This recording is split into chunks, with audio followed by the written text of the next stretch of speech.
Pemirsa, Anda kembali lagi di Berita Lintas Siang bersama saya, Andi Muhammad Akil. Pemirsa, konser Atlantis Fest yang akan diadakan di Makassar Parking Lot Inisi Point tanggal 27 April telah menyita banyak perhatian publik. Salah satunya warga-warga di Kabupaten Bone yang akan pergi di konser tersebut. Konser tersebut banyak mengundang artis-artis yang hits dari Indonesia. Namun di sisi lain, banyak warga atau fans dari artis tersebut yang tidak mendapatkan tiket. Langsung saja kita ke tim kita yang ada di lapangan. Oke, terima kasih Bapak Akil. Baik operator Sambil Ahli. Baik pemirsa, di sini saya lagi berada di lokasi Cahaya Bone, di mana warga-warga tersebut ingin berangkat ke Makassar dan ingin menonton Atlantis Fest pada tanggal 27 April 2025. Pada kesempatan kali ini saya akan mewawancarai salah satu warga yang ingin berangkat ke Makassar. Dengan Ibu, bagaimana kabarnya Bu? Alhamdulillah baik. Untuk hari ini saya akan ke Makassar untuk menghadiri acara konsernya Atlantis Fest karena dari dulu nih saya mau datangi itu acara tapi tidak kesampaian karena harus larut terlebih dahulu untuk dapatkan tiketnya. Dengan Bapak, kabarnya bagaimana hari ini Pak? Alhamdulillah baik. Ya, betul kata Mbak tadi. Saat ini banyak sekali penumpang yang ingin mengikuti acara festival tersebut. Tetapi seperti kita ketahui, tiket tersebut sangat laku dengan cepat. Nah, jadi saya juga tidak kebagian dengan tiket tersebut. Tapi tidak apa-apa, saya juga bisa mencari hiburan lain atau nonton streamer tersebut. Ya. Nah, itu tadi salah satu yang telah saya wawancari warga-warga yang ingin berangkat ke Makassar. Terima kasih. Operator, saya alihkan kepada Bapak Akil lagi. Baik, Saudara Fatah, terima kasih atas laporan yang telah diberikan. Selanjutnya, kita akan berbicara kepada pihak manajer OJK atau Otoritas Jasa Keuangan, yang dimana banyak isu-isu yang beredar terkait penipuan penjualan tiket ini. Baik kepada Bu Takia, bagaimana? Apa kabar Bu? Ya, baik sekali Pak Kel. Kira-kira menurut OJK ini bagaimana cara mengantisipasi isu-isu penipuan penjualan tiket ini?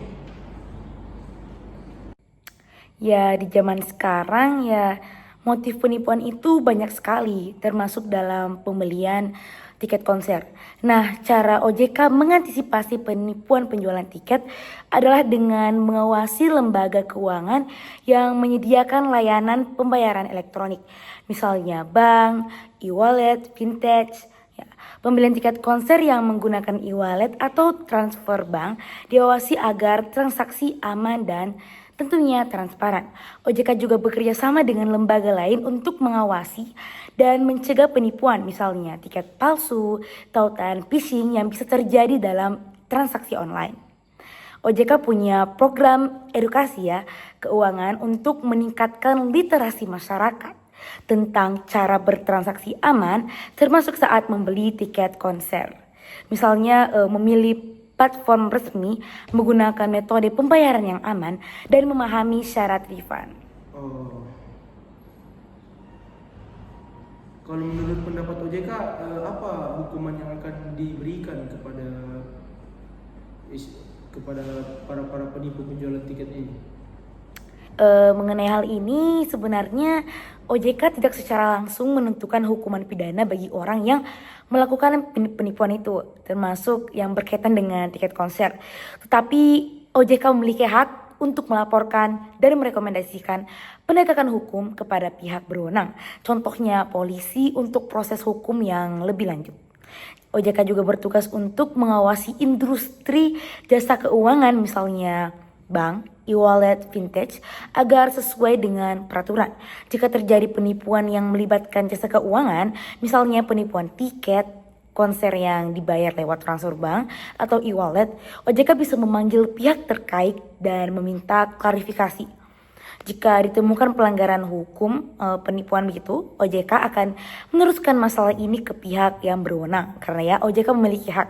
Contohnya melaporkan hal ini kepada kepolisian untuk proses hukum.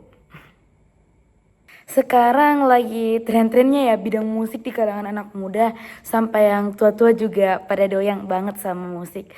Banyak banget yang minat tiket konsernya ya ada karena memang ngefans sama si idola, ada yang FOMO-FOMO aja, semakin terkenal si artis ya jadi yang minat jadi banyak banget. Ya tapi jumlah tiket yang bisa dijual juga sangat bergantung pada kapasitas tempat konser. Misalnya stadion besar mungkin kan lebih banyak tiket ditawarkan dibandingkan aula kecil. Jadi ya begini-begini ini memang harus keluar. Ya itu juga yang menyebabkan banyak penipuan karena memang lagi hits-hitsnya ya. Jadi masyarakat juga gampang kepancing gitu. Kayak mereka kayak rela ngelakuin apapun demi dapetin tiket itu. Baik. Terima kasih. Ya, terima kasih Bapak Akil.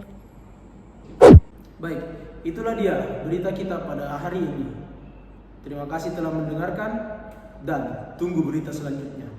Nut News, sekian, terima kasih.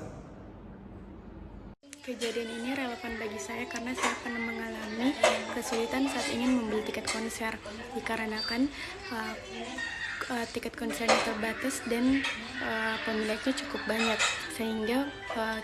sehingga kita membutuhkan effort lebih untuk bisa mendapatkannya. Kebetulan saat itu saya tidak mendapatkan tiket tersebut, jadi saya cuma menonton melalui live streaming dan melihat story teman di IG.